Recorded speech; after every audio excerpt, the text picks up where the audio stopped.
Terima kasih banyak-banyak Ustaz Wan Ji. Ingin saya melontarkan persoalan kepada Fadil Dr. Muhammad Zuhdi. Sekiranya doktor ada respon terhadap soalan tadi pun boleh masukkan sekali. Tapi soalan saya kira jawapannya nanti bukan lagi perasa. Sebab saya tanya ni berkaitan sebab berdasarkan kepada profil Facebook doktor, PhD doktor dalam Teologi Religious and Islamic Studies, University of Wales, master degree dalam Philosophy of Science, UM. Persoalan saya tentang dasar ataupun slogan kepimpinan ulama ini, apakah mirip ataupun sama dengan sistem negara agama teokratik, dan di mana jika benar ia sama, boleh doktor jelaskan kegagalan negara agama ini berfungsi, dan juga bagaimana antara persamaannya juga adalah yang diperintah ini sukar untuk mengkritik yang memerintah atas alasan kami lebih tahu apa yang engkau tidak tahu, kami lebih faham dengan apa kehendak Tuhan, kamu diam sahaja. Dan saya bagi sedikit contoh yang kalau nak kata relevan tu relevan lah. Kalau siapa yang kata no, ini tuhmahan lah. Enakmen syariah Kedah yang tidak membenarkan satu fatwa itu dicabar di mahkamah. Soalan dia panjang tu. Saya rasa jawapan dia lagi panjang. Terima kasih kepada Saudara Pengerusi, kepada sahabat-sahabat saya tanya dan juga ahli panel.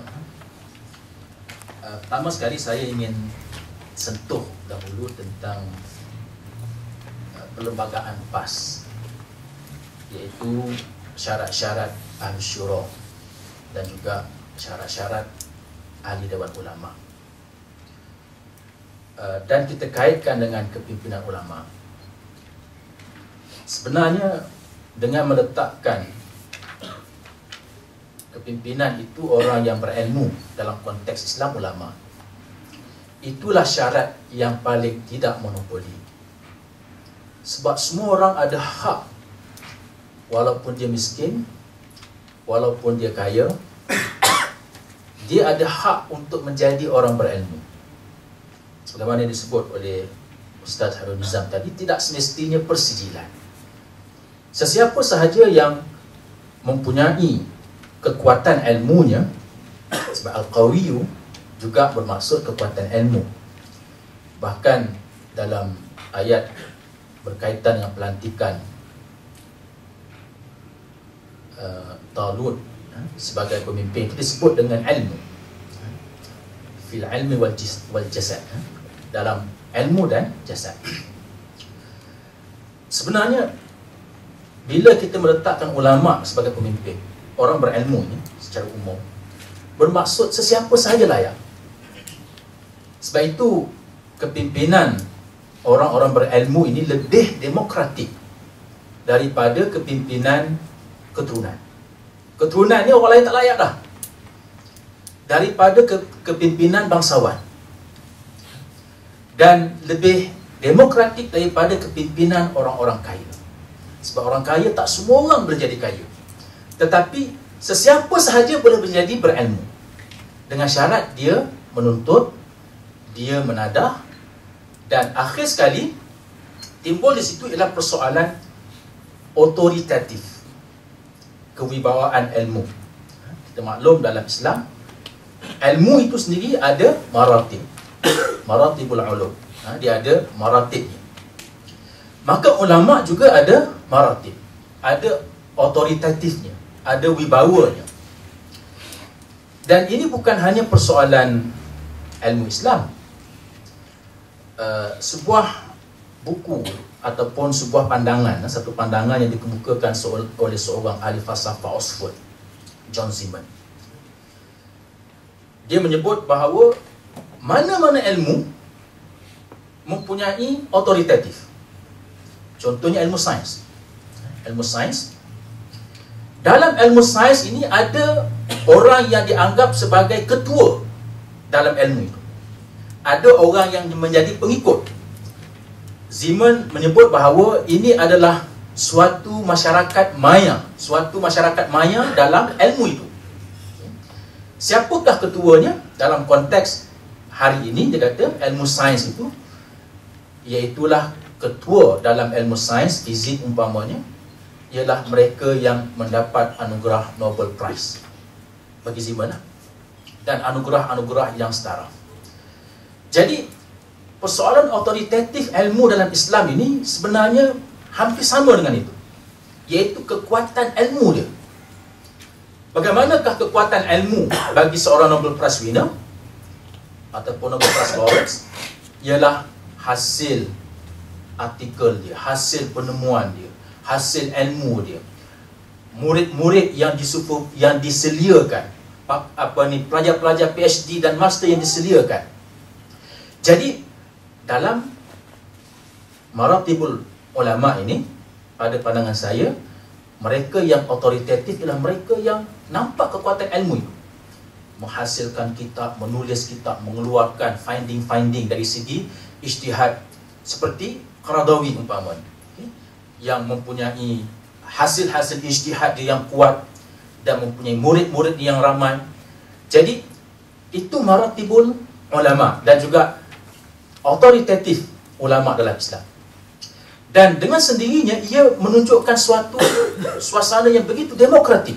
Orang yang ada ilmu, belajar ilmu, kemudian dia menulis buku, menulis kitab, membahaskan perkara-perkara yang berkaitan dengan ijtihad, mengeluarkan ijtihad, menghasilkan ramai murid-muridnya, maka itu menunjukkan sangat demokratik. Berbanding dengan orang yang ada harta, yang ada keturunan, kalau mereka menjadi pemimpin, saya rasa lebih tidak demokratik berbanding dengan ulama menjadi pemimpin. Dan ini bezanya golongan ulama Islam dengan golongan eklesiastik gereja. Golongan ulama Islam dengan golongan eklesiastik gereja. Sebab golongan eklesiastik gereja itu otoritatifnya ialah disebabkan jawatannya. Jawatannya sebagai Bob, jawatannya sebagai padri dan sebagainya. Bukan disebabkan oleh ilmunya. Otoritatif itu bukan disebabkan oleh ilmunya. Sebab itu saya nak menjawab soalan pengurusi tadi. Bila kita menyebut negara autokrasi, negara teodemokrasi ataupun teokrasi, saya teringat seorang profesor pengajar Islam daripada Interstate, Profesor Carl Ernst. Dia kata tidak adil kita menggunakan istilah-istilah yang istilah ini lahir disebabkan budaya dia, disebabkan latar belakang sejarah dia, disebabkan persekitaran dia.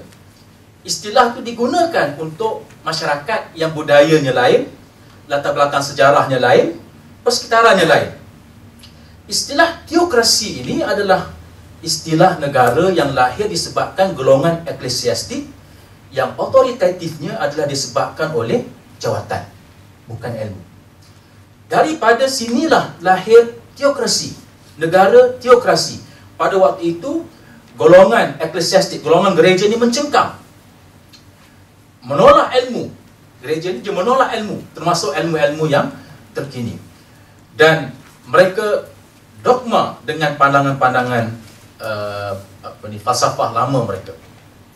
Jadi teokrasi itu lahir di situ. Maka kalau kita nak sebut teokrasi itu dalam konteks kepimpinan ulama Islam, saya rasa tak sesuai. Sebab latar belakangnya berbeza, sebab sejarahnya berbeza, budayanya berbeza. Maka tak padan kita menamakan istilah itu. Sebab itu saya mencadangkan supaya cari istilah-istilah yang lebih sesuai dengan kedudukan Islam. Oleh sebab itu, saya percaya kita tidak mahu dipimpin oleh mereka yang jahil. Ustaz Wan Ji pun sebut tentang persoalan. Saya rasa perbezaan itu ialah perbezaan dari segi konsep ulama itu. Dia tidak mahu kita tak mahu dipimpin oleh orang yang jahil, tak mahu dipimpin oleh orang yang rosak moralnya, yang tidak amin, yang tidak amanah. Cuma kita kena ingat bahawa dalam konteks kita pada hari ini, seperti yang disebut oleh Ustaz Hairul Nizam tadi, kekuatan ijtihad kita itu adalah kekuatan yang sangat lemah berbanding dengan ulama-ulama terdahulu. Dan saya sebutkan tadi, kekuatan ilmu itu juga dari segi penguasaan ke semua bidang tidak sepadan dengan Abu Bakar, Umar yang menguasai bidang-bidang ketenteraan dan seumpamanya. Maka apa yang ada dalam PAS ini, sebab saya bercakap tentang PAS ni, apa yang ada dalam PAS ini saya rasa sesuatu yang sangat baik. Kerana di situ ia meraihkan tentang bahawa kita sukar mencari mujtahid sekarang. Atas sebab itu kita memerlukan kepada ijtihad jama'i, suatu ijtihad secara jamaah. Kita sukar untuk mencari ulama yang menguasai semua.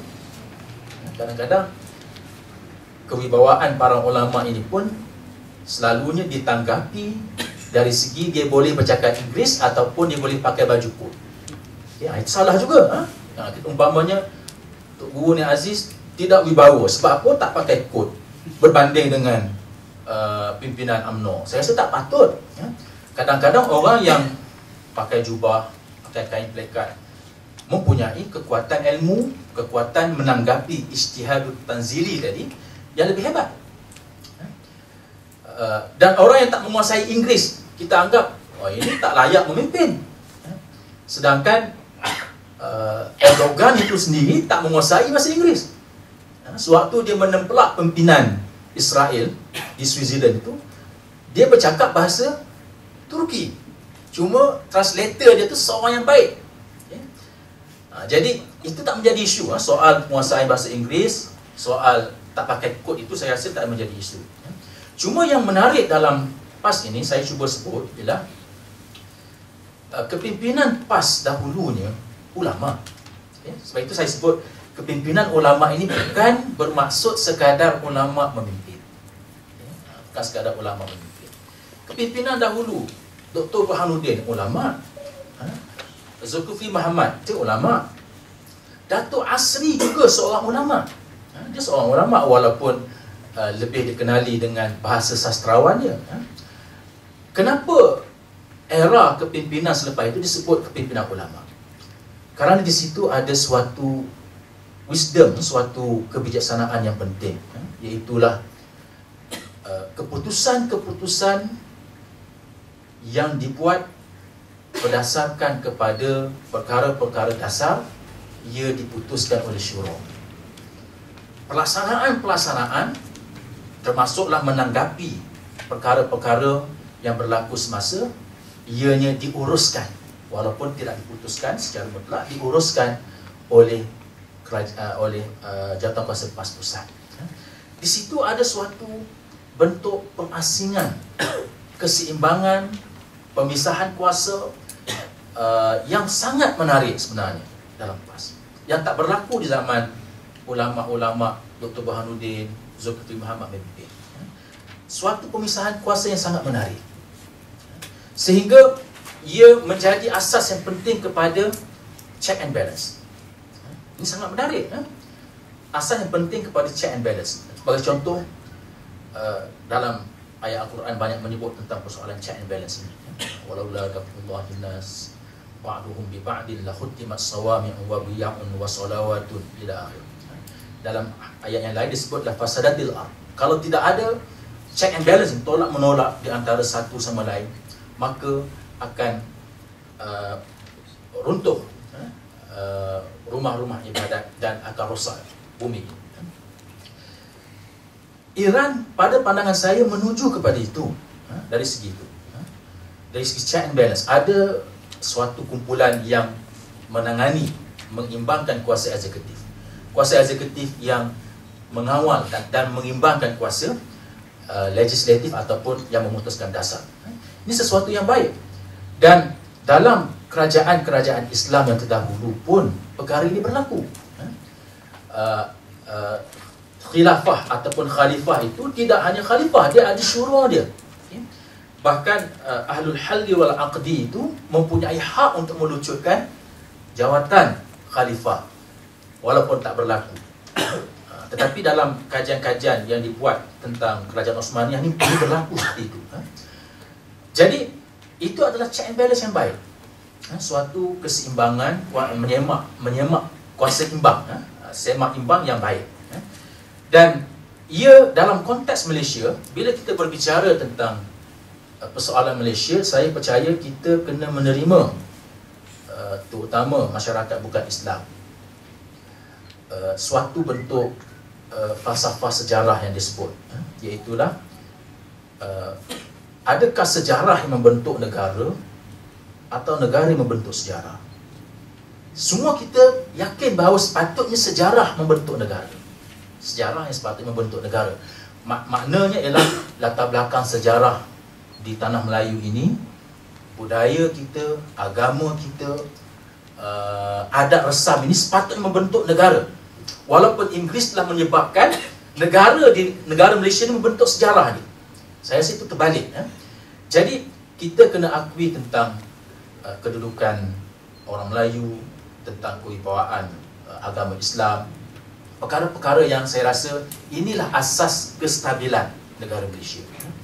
Oleh sebab itu dalam konteks Malaysia, kalau kita berbicara tentang relevansi kepimpinan ulama ini, dalam konteks negara Malaysia, kita kena lihat bahawa kuasa semak imbang itu dahulunya ialah di antara kuasa yang di-Pertuan Agong dengan kuasa parlimen, dan ada kuasa pelantikan, judiciary dan sebagainya.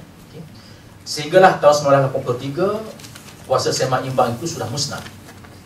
Yang di-Pertuan Agong hanya jadi rubber stamp, tolong tanda tangan apa yang diputuskan oleh legislatif. Pada pandangan saya itu adalah tidak sesuai, tidak baik. Walaupun saya setuju sifat-sifat yang ada pada raja dan sebagainya lah. Di situlah saya nampak ada ruang-ruang di mana kepimpinan ulama itu boleh berfungsi, iaitu ulama menjadi penasihat kepada raja-raja, berbanding dengan sekarang ni kabinet yang menjadi penasihat kepada raja-raja. Jadi yang membuat keputusan eksekutif dan sebagainya adalah legislatif, termasuk kabinet, termasuk eksekutif. Tetapi yang menyemak dasar-dasar itu adalah raja-raja yang dipandu oleh ulama, yang dinasihati oleh ulama. Dalam mesyuarat raja-raja itu, penasihatnya adalah mufti-mufti, bukannya menteri besar. Itu adalah yang terbaik, mewujudkan kuasa semak imbang, supaya tidak berlakunya monopoli tadi, berlakunya suatu bentuk pemerintahan yang baik. Dan oleh sebab itu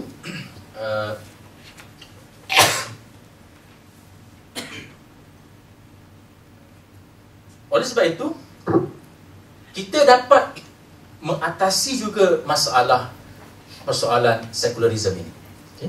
Sekularisme saya lihat adalah suatu bentuk yang kalau kita nak fahami dalam konteks maqasid tadi, ialah tidak adanya dar yang kedua itu.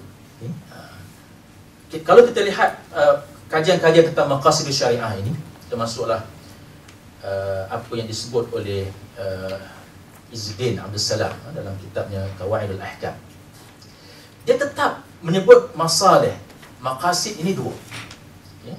Satu, matlamat syariah untuk kehidupan dunia, masalah fid dunia. Yang kedua, masalah fil akhirah. Kata Izzuddin Abdul Salam, dia kata masalah fid dunia ma'ruf bil akal, ia boleh dikenal dengan akal. Manakala masalah fil akhirah, dia tak boleh dikenal dengan akal. Ia dikenali dengan nas, dikenali dengan syariah. Di situlah sebenarnya beza di antara antara sekular dengan negara, nak sebut negara Islam ke apa ke, konsep pemerintahan Islam. Saya sebut konsep pemerintahan Islam. Konsep pemerintahan Islam itu, ia mestilah bersambung dengan akhirat. Sebab itu dalam negara kebajikan pasti disebut yang keempat tu.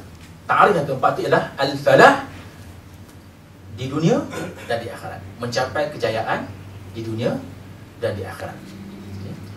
Dalam konteks negara sekular tidak ada. Tetapi saya setuju dengan Ustaz Wan Ji sebut tentang dalam konteks hari ini, sekular dan Islam itu boleh didialogkan. Saya setuju. Boleh didialogkan. Saya ambil satu contoh yang sangat menarik.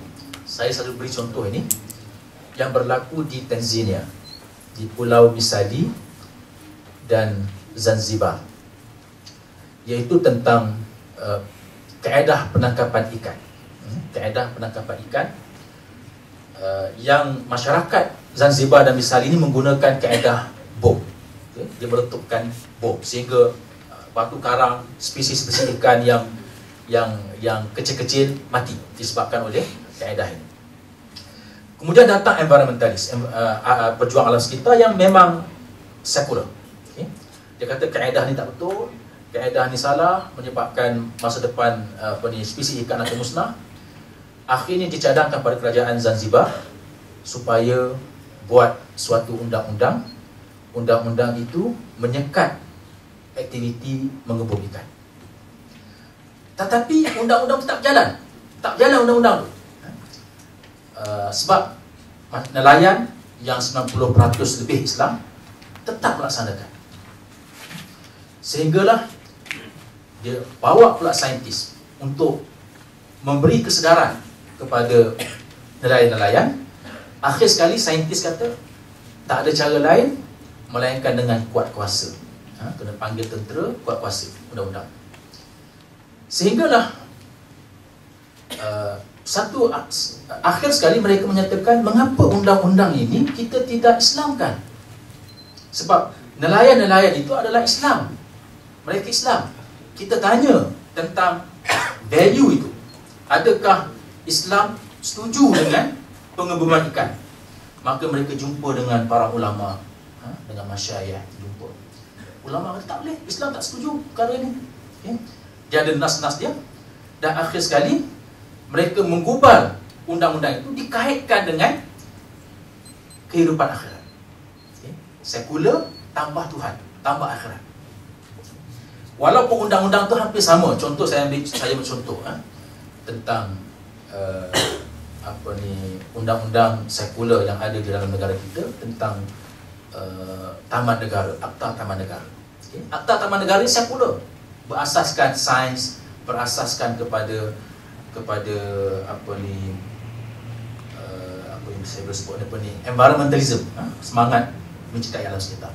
Tetapi dalam Islam juga ada konsep itu, konsep harim, konsep hima. Ini konsep yang saya kaji dalam PhD. Konsep harim, konsep hima, benda yang sama. Cuma harim hima ni ada Allah, ada akhirat.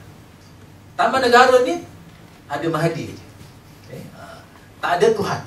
Jadi benda tu kita boleh tambah. Sebab itu saya setuju kalau kita dialogkan antara sekular dan Islam. Dan ini cabaran yang ada pada para ulama. Ulama perlu harapan untuk mendialogkan perkara itu.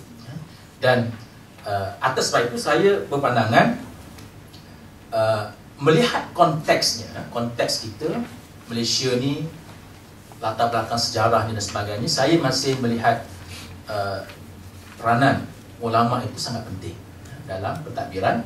Tetapi seperti mana saya sebut tadi, ia perlu diletakkan dalam kedudukan-kedudukan yang sesuai. Contohnya menjadi penasihat kepada Majlis Hadara Raja.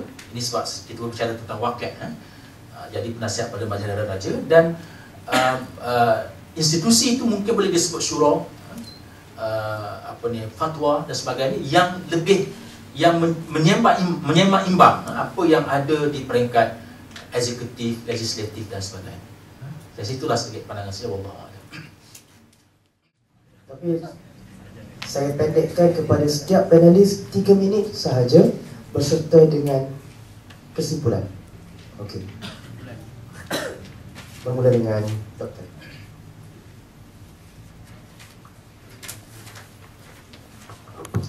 Terima kasih pada yang bertanya tentang sejauh manakah perubahan-perubahan yang berlaku kepada PAS untuk responsif dengan perkara-perkara luar. Pada pandangan saya, inilah suatu bentuk ijtihad-ijtihad yang hidup dalam PAS, yang ada pada para ulama. Contohnya, PAS sebagai sebuah parti politik dan gerakan Islam. Satu kajian yang dibuat oleh seorang pelajar master sains politik daripada Amerika, ikut tajuk thesis master dia, kaji tentang PAS, dan dia kata PAS ini satu-satunya gerakan Islam di dunia yang dia juga merupakan parti politik, dua dalam satu. Dulu ada Masyumi, tapi Masyumi pun sudah diharamkan. Lalu dia mengiktiraf bahawa PAS ni sebuah parti politik Islam yang paling tua dalam dunia. Ikhwanul Muslimin dia tidak parti politik. Jemaat Islami tidak parti politik. Tapi PAS sebuah gerakan Islam dan juga parti politik yang melaksanakan demokrasi dalam kepimpinan dia. Demokrasi yang dipahami lah, iaitu memilih dengan perwakilan, dan juga menyertai demokrasi untuk mengambil tampuk pemerintahan. Lalu dia menyebut, walaupun istilah saya tak suka, tetapi itulah istilah yang sesuai mungkin. Dia kata PAS ini sebuah parti kumpulan Islam yang tradisionalis tetapi modernis, dia kata. Sebuah parti yang tradisional tetapi modernis. Tradisional atau fundamental, iaitu berasaskan Quran, Sunnah, tetapi gerakan dia gerakan moden. Kalau kita lihat, semuanya itu adalah hasil ijtihad ulama. Dulunya Dewan Ulama. Sehinggalah tahaluf siasi ini juga, ianya walaupun turut melibatkan golongan eksekutif dalam PAS, jawatankuasa PAS pusat, golongan profesional, tetapi akhirnya ia diputuskan oleh ulama. Ulama memutuskan boleh bekerjasama dengan golongan sekular. Itu tahaluf siasi yang pertama tahun 1990.